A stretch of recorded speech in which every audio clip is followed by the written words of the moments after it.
الحمد لله رب العالمين الرحمن الرحيم مالك يوم الدين وأصلي وأسلم على من بعثه الله رحمة للعالمين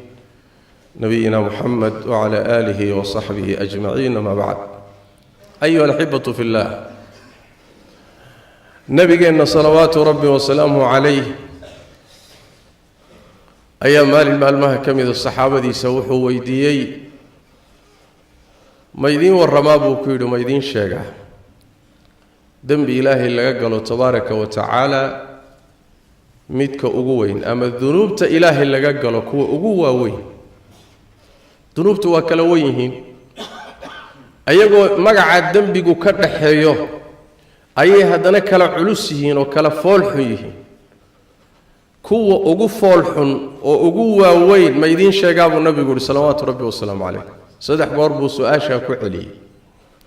kadibna waxay yiraahdeen noo sheeg rasuulka ilaahay rasuulku wuxuu yiri sallallahu rabbi wa sallam alayhi dunuubta ilaahay laga galo waxa ugu weyn wadaajin inaad ilaahay iyo adoomadiisa wadaajiso wixii ilaahay gooni u lahaa xaqi rabbi gooni u lahaa oo ahaa in la caabudo keligii oo ahaa in keligii la baryo oo ahayd in keligii kaalmo la weydiisto oo ahayd keligii in la cuskado la tala saarto oo ahayd isaga keligii in taaca mutlaq iyo amar qaadasho la siiyo xaqi rabbi lahaa khalqi kale markaad wax ka siiso la wadaajiso dambi ka weyni ma jiro buu rasuulku yiri salawaatu rabbi wa salaamu alayhi على الإطلاق ذنب إلهي لقى كاسا أوين لأن حقي أقوينا حقوق ذا أي ملك قد عيا هو حق إلهي أدومدي سكوليه وإن عابدان عبادتي سنة أين عدك للو ذا جننا ذنبك الله بعد نبي وحوري صلوات ربي وسلام عليه ذنوب تأقوين ولا بدا والد أو عاقل قلنا قضوه aabihii ku dhalay hooyadii ku dhashay kuwii dhalay inaad caaq ku noqoto waxa loogu xijiyay shirkiga oo dambiga labaad ee dunuubta ugu weyn looga dhigay quraanka kariimka rabbi wuxuu inugu baray tabaaraka wa tacaala xaqiisa markuu sheego xaq labaad waa xaq labada waalid waa آيات فربنا بالقرآن قال الله تلمام تبارك وتعالى وقضى ربك ألا تعبدوا إلا إياه وبالوالدين إحسانا واعبدوا الله ولا تشركوا به شيئا وبالوالدين إحسانا أن اشكر لي ولوالديك قل تعالوا أتل ما حرم ربكم عليكم ألا تشركوا به شيئا وبالوالدين إحسانا نعم حق الله تبارك وتعالى حق قرآن كدبر دغاي مر walba waa xaq labada waalid waay xaqa soo meel laga dhacana waa dambiga labaad ee ugu weyn dunuubta ilaahay laga galo tabaaraka wa tacaala dambiga saddexaad nabigu wuxuu ka dhigay salawaatu rabbi wa salaamu alayhi labada hore markuu sheegayay nabigu sallallahu alayhi wasallam dhinac buu u jiqilaysnaa uu dangiigay ama uu jiqilaysnaa saani uma fadhiyin dambigan saddexaad markuu soo gaaray nabigu sallallahu alayhi wasallam si saaniyu u soo fadhiistay markaas wuxuu yiri soo jeedsada si fiican u dhageysta baraaruga dambiga saddexaad inta la isu raaciyay nabigu wuxuu yiri sallallahu alayhi wasallam waa hadalka beenta ah ee baatilka ah hadal been ah oo baatil ah oo waxba ka jirin ayuu nabigu ku sheegay salawaatu rabbi wa salaamu alayhi markaasuu ku celiyay hadana oo mar saddexaad ku celiyay oo uu waday oo ka aamusi waayay nabigu salawaatu rabbi wa salaamu alayhi ila ay saxaabadu u naxaan nabiga sallallahu alayhi wasallam oo u turaan oo ay yiraahdaan laytahu sakat alla mu iska aamuso yaani nabiga sallallahu alayhi wasallam waa u naxan sida uu kelimada u dul taagnaayo ugu celcelinay ayay yiraahdeen war nabiga ya aamusiya waa u turay nabiga salawaatu rabbi wa salaamu alayhi sidaas daraadeed waa arin culayskeeda leh carabkaagu inuu furmo oo qalinkaagu furmo oo gacantaadu furanto oo xubnahaagu furmaan oo xaq iyo baadil kala garan weydood wax saga ka qasmaa oo wax walba aad iska samayso iska dhahdo الله تبارك وتعالى في القرآن الكريم waxa uu isku lamaaniyey rabbi tabaaraka wa tacaala dembiyada markuu inooga digayey dembiga ugu weyn dunuubta oo dhan oo shirkiga iyo alla cid aan ahayn in la caabudo ah wuxuu daba dhigay hadalka beenta ee baatilka ah fajtanibu rijsa min alawthaan qashinka iyo qurunka oo sanamyada caabudidooda isaga fogaada buu alla yidhi tabaaraka wa tacaala waxaa kalood ka fogaataan qawla zuur hadalka baatilka ee beenta ana ka fogaada xunafaa'a lilaahi hayra mushrikiina bihi idinkoo toosaya ilaahayna aan cid kale la wadaajinaynin waxaa la kala dhex dhigay hadalka beenta xumaantiisa waxaad ku garanaysaa aayadda dambe oo ka digaysa shirkiga iyo midda ka horayso ka digaysa shirkiga laba jumlo oo labaduba shirkiga ka digayaan baa la dhex dhigay wajtanibuu qawla zuur hadalka baatilka beenta ka fogaada saas daraaddeed baa aahaarta qaarkood waxaa ku sugan xadiid culimmada qaarkood ay taxsiininayaan inuu nebigu yidhi salawaatu rabbi wasalaamuhu calayh alla wuxuu isku mid ka dhigay hadalka baatilkaee zuurka ah iyo shirkiga alla isku mid buu ka dhigay markaasuu aayaddaa akhriyay nebigu salawaatu rabbi wasalaamu calayh waa xadiid culimmada qaarkood ay ku tilmaamayeen inuu xasan liqayrihi yahay walaalayaal waxaa laazim ah inaynu aakhiradeenna u baqno waxaa laazim ah inaynu mustaqbalkeenna aada uga fikirno waxaa laazim ah inaan afkeenna iyo adinkeennaba xakamayno waxaa laazima waxaa kaa soo baxaya inaad u fiirsato intaadan ku dhihin intuusan kaa soo filin oo oodan dhihin haddii kale in badan waad qoomamayn doontaa fartana dhexda waad ka qaniini doontaa nabigeenna salawaatu rabbi wasalaamu calayh wuxuu tilmaamay zuurka iyo beenta noocaasa qur-aanka kariimkii wuxuu ku tilmaamay dadka ilaahay addoommadiisa cibaaduraxmaanka ah sifaadka qaaliga ee ilaahay siiya tilmaamaha ay leeyihiin waxaa ka mid a waaladiina laa yashhaduuna azuur waa dad aan beenta xaadirin baatilkana ma xaadiraan afkooda iyo adinkooda iyo camalkooda iyo qowlkoodu baatil iyo been ma xaadiraan kama qaybgalaan goobjoog kama noqdaan tilmaantaasay leeyihiin waaladiina laa yashhaduuna azuur bal zuurka iska badaayay hadal aan macno lahaynoo iska laqwiya hadday maraan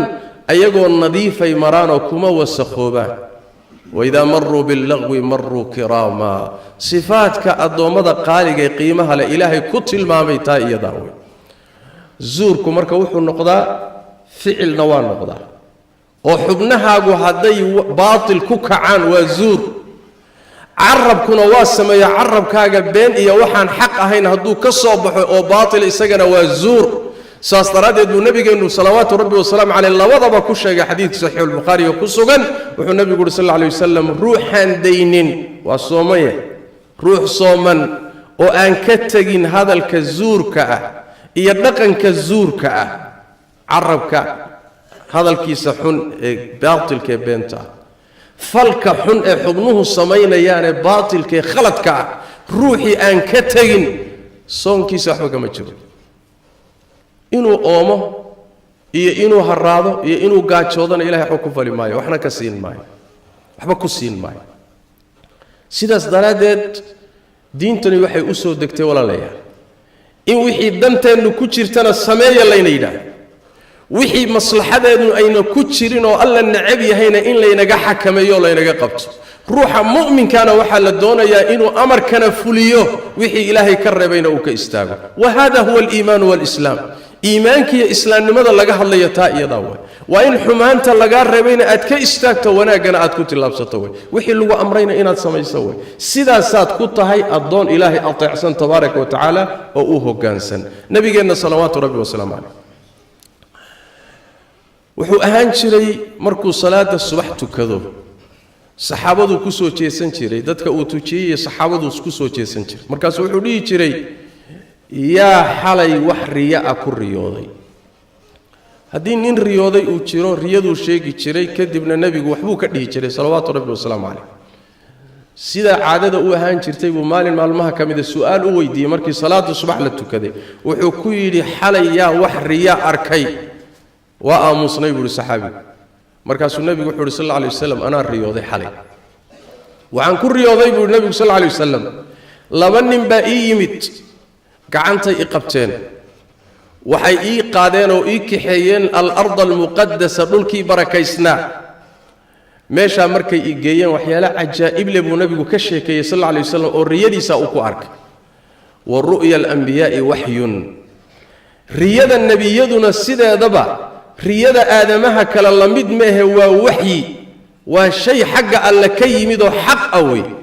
riyada aadamaha kale ee marna shaytaan ka timaadna marna sheekada nafta ka timaadna marna malaa'iktu keento saddexda u qaybsanta ma aha riyada anbiyadu waa wahyi nabigu waa riyooday salawaatu rabbi wasalaamu calayh ajaa'ibta habeenka la tusay waxa ka mid aha nin fadhiya mid kala dul taagan midka dul taagani wuxuu haystaa bir qalloocan oo afkeedu qalloocan yahay oo birahan hilibka la suro kawaanada hilibka lagu iibiyo yaale ee hilibka laga laalaadiyo bir noocaas uu haystaa midka taagan mid fadhiyo hoostiisa fadhiya birta qalloocan intuu qalka ka geliyo ayuu dilaacinayaa ilaa uu qadaadka ka gaaro haddana dhanka kale uu soo wareegayaa intuu qalkan ka geliyo ilaa qadaadka dilaacinaya intuu kan ku mashquulsan yahay kan dambe ee uu dilaacinayo kii dhankane markii hore uu dilaaciyay baa sii bogsoonaya kan markuu dilaaciyo haddana kan u soo noqonaya sidii waa kale ku sameynaya kan intuu ku mashquulsan yahay haddana kii baa bogsoonaya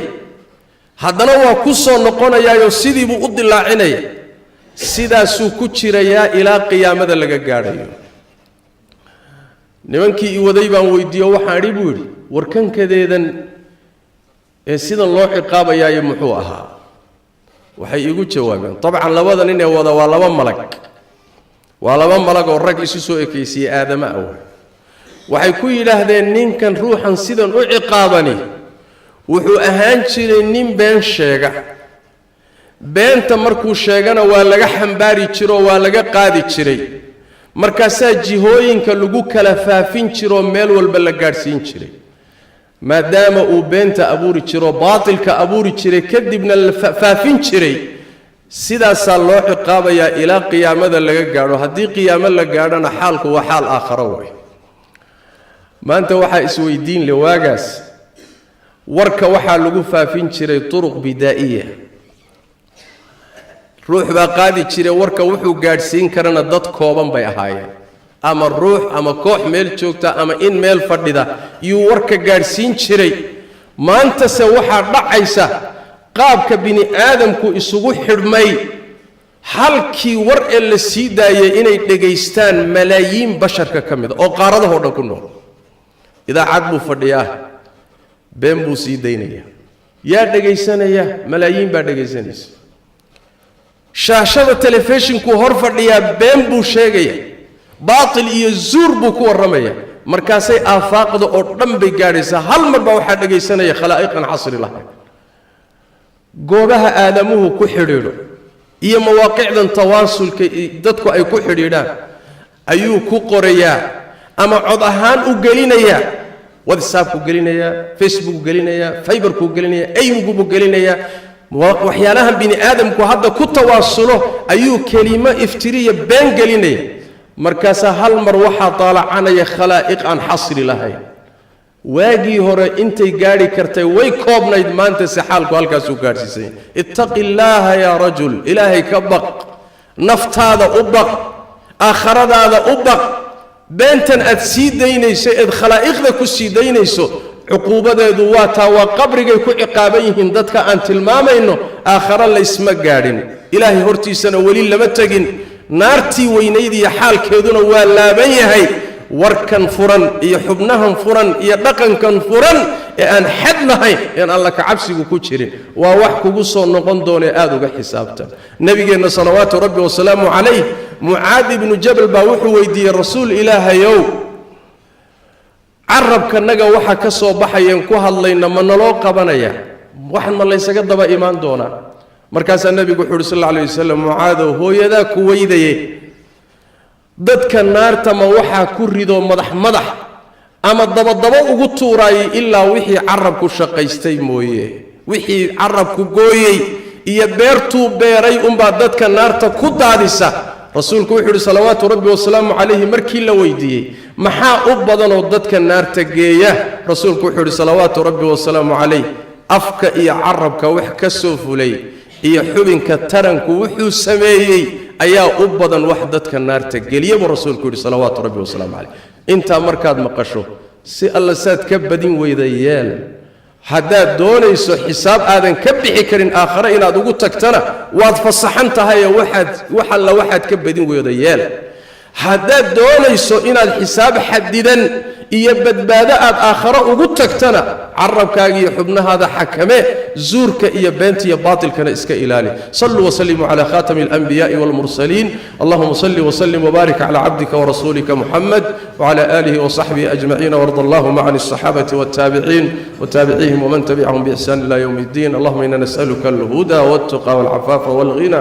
ربنا ظلمنا أنفسنا وإن لم تغفر لنا وترحمنا لنكونن من الخاسرين اللهم إنا نسألك الخير كله عاجله وآجله ما علمنا منه وما لم نعلم ونعوذ بك من الشر كله عاجله وآجله ما علمنا منه وما لم نعلم اللهم اغفر للمسلمين والمسلمات والمؤمنين والمؤمنات الأحياء منهم والأموات برحمتك يا أرحم الراحمين وسبحانك اللهم وبحمدك نشهد أن لا إله إلا أنت نستغفرك ونتوب إليك